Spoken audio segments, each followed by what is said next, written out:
Selamat sore semuanya, perkenalkan nama saya Diki Bramantoroni dengan NPM 25150610449 dari kelas Struktur Data E kelompok 1. Di sini saya akan menjelaskan secara singkat program yang telah saya buat, yaitu program untuk mencatat pengeluaran harian.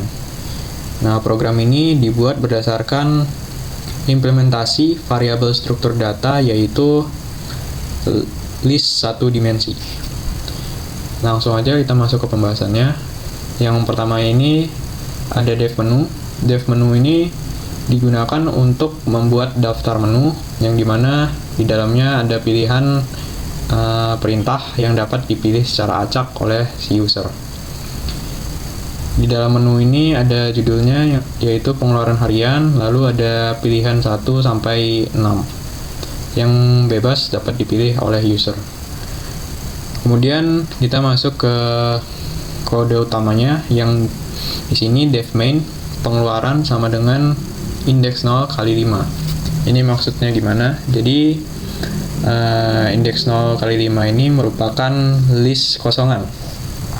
Nah, list kosongan ini dibuat untuk tempat atau wadah untuk menyimpan inputan dari si user nanti ya. Jadi ketika perintah yang ketiga ini, yaitu input pengeluaran harian ini, ketika diinputkan maka nilainya akan disimpan di dalam list yang kosong di sini ya. Kenapa ini dikali 5? Karena ini untuk mencatat pengeluaran harian dalam kurun waktu 5 hari ya. Oke, selanjutnya di sini ada running sama dengan true. Itu maksudnya program ini akan terus berjalan sampai si user ini mengetik angka 6 atau dia keluar dari program.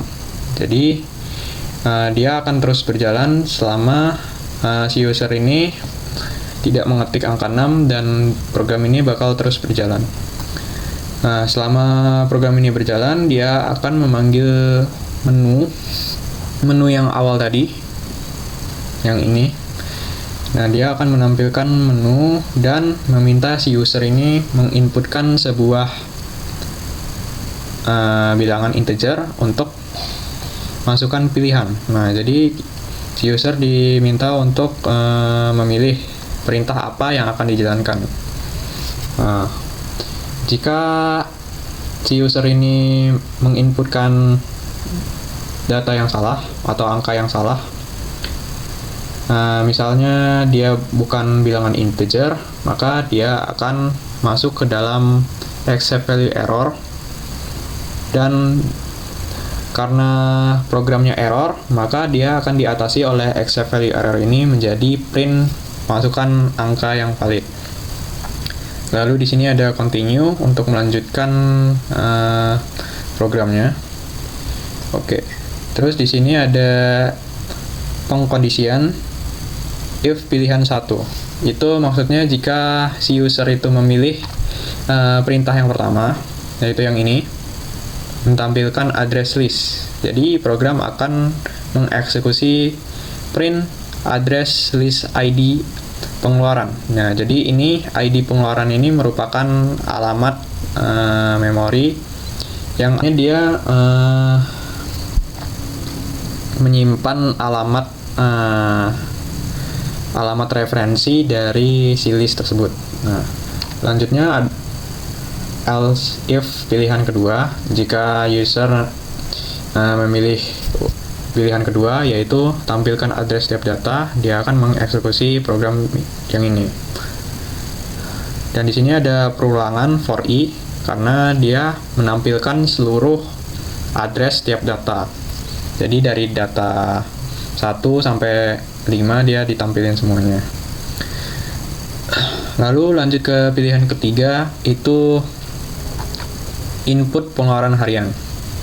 Nah, dia akan mengeksekusi perintah seperti ini, yaitu print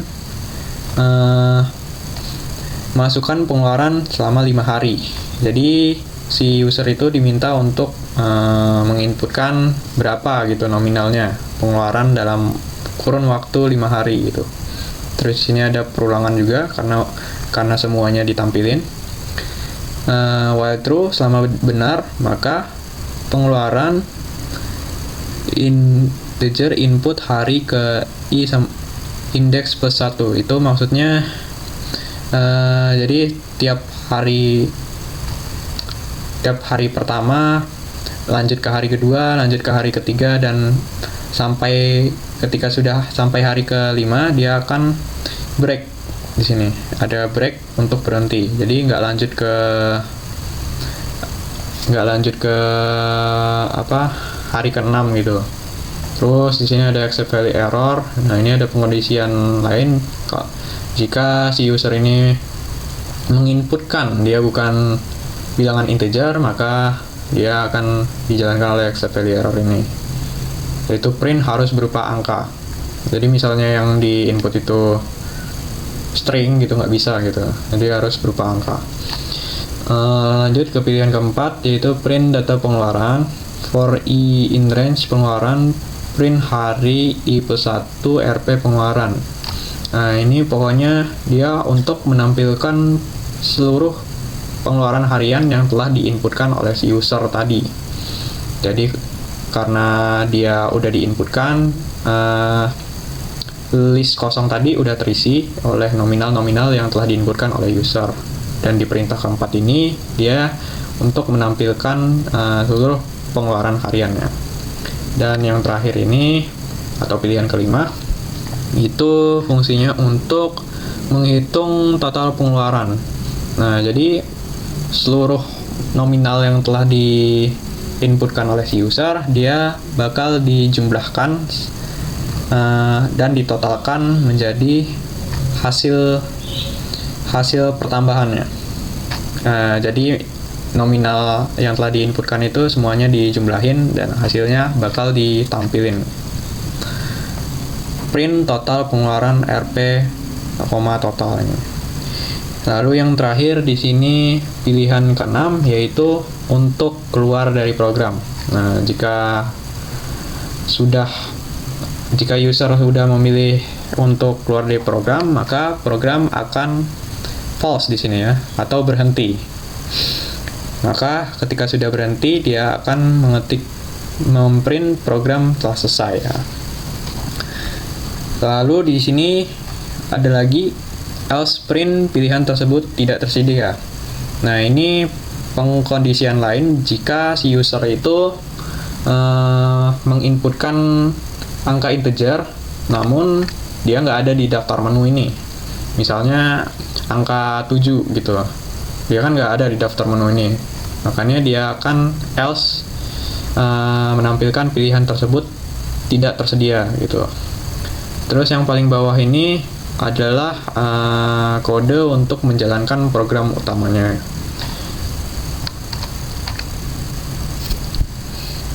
Oke. Langsung aja kita coba running di sini. Nah, ketika kode dijalankan, dia akan langsung menampilkan menu di sini, while running menu dari pengeluaran harian 1 sampai 6. Nah, di sini si user diminta untuk masukkan pilihan mau perintah yang mana. Oke, kita bakal coba semuanya ya. Sini misalnya 1, tampilkan address list. Nah, dia akan menampilkan alamat dari listnya, yaitu hasilnya seperti ini. Terus yang kedua, menampilkan address tiap data. Nah, jadi dia akan menampilkan seluruh alamat tiap datanya. Itu seperti ini. Nah, pengeluaran 0 sampai dengan 4. Kenapa 4? Karena ini indeksnya ya. Kalau tadi itu sampai 5 itu kan datanya. Dan seperti ini hasilnya, atau address atau alamat dari data tersebut. Terus yang ketiga, input pengeluaran harian. Nah, di sini user diminta lagi untuk mengisikan nominalnya gitu. Misal hari pertama pengeluarannya itu 10.000. Sebagai contoh, Saya ketik di sini 10.000, hari kedua 20.000, hari ketiga 30.000, 10.000, 50.000. Nah, ketika sudah diinputkan nominalnya, nah, dia akan memindahkan nominal tersebut ke dalam list kosong yang telah kita buat di awal tadi itu.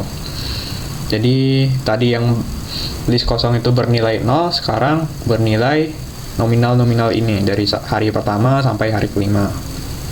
Selanjutnya perintah keempat yaitu menampilkan pengeluaran harian. Nah, dia akan mengeluarkan data pengeluarannya yang telah saya inputkan barusan tadi. Hasilnya seperti ini. Lalu yang perintah terakhir yaitu untuk menghitung total pengeluaran. Jadi seluruh dalam kurun waktu 5 hari ini dia dijumlahin semuanya dan akan hasilkan total pengeluaran yaitu 150.000. Oke. Kemudian yang terakhir di sini ada perintah untuk keluar dan program yang tadinya terus berjalan di sini sudah berhenti karena udah diinputkan angka 6 untuk keluar dari program tersebut atau program telah selesai gitu. Oke, sekian penjelasan dari saya. Mohon maaf jika ada salah kata. Saya akhiri. Terima kasih.